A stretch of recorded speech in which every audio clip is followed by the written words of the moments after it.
Hello guys! Welcome back to my channel. My name is Carmi and welcome to Pau Pau's TV. Kung di pa kayo nakasubscribe, please like and subscribe.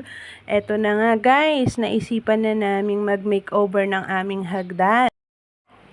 Yan nga pala guys, yung dati naming pintura sa hagdan namin. Nababakbak na siya. Kasi ano yan, pintura, tapos medyo nilagyan ng masilya, kaya talagang nababakbak siya. Kaya naisipan na ng asawa ko na mag-makeover ng aming stairs. Kaya ayan, kailangan munang tanggalin yung mga dating pintura bago ilagay ang bagong pintura. At ang nabili nga pala namin guys na pintura ay Davis Paint. Bali, dalawang klase ng pintura yung ginamit namin. Mamaya, ipopost ko kung ano yung pintura na ginamit namin, kung anong klaseng oil paint siya. At maganda naman, nagustuhan naman namin yung result. Medyo kailangan nga lang ng mahabang pasensya sa pagtatanggal ng dating pintura. At eto nga pala guys, yung nalagay na namin yung first coat ng dalawang klaseng pintura na ginamit namin. Medyo hindi pa siya tuyo dyan, kaya hindi pa lumalabas yung totoong kulay niya. Bali, ayan na nga pala.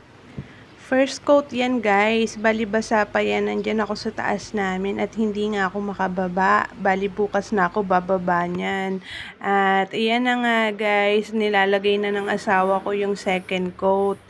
Ayan, medyo lumalabas na yung kulay niya, yung design niya, at natutuwa na nga kaming mag-asawa na maganda talaga. Minsan try nyo guys, kapag gusto nyo mag-makeover ng inyong mga hagdan, kailangan nga lang na medyo mabusisi, kailangan pag-aralang mabuti, at ayusin ang paglalagay ng pintura para maging maganda ang resulta. At ayan yung asawa ko, siya lang ang nag-asikaso niyan.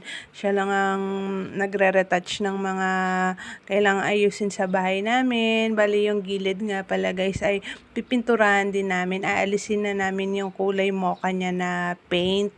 Gagawin na namin puro white yung ang aming pader.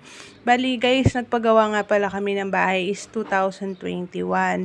Tapos ayan, nire-retouch lang namin pag gusto namin magpalit ng pintura at kung merong mga iba pang kailangang ayusin. Hindi na nga rin nga pala kami kumukuha ng mga laborer kasi kaya naman ng asawa ko na gawin.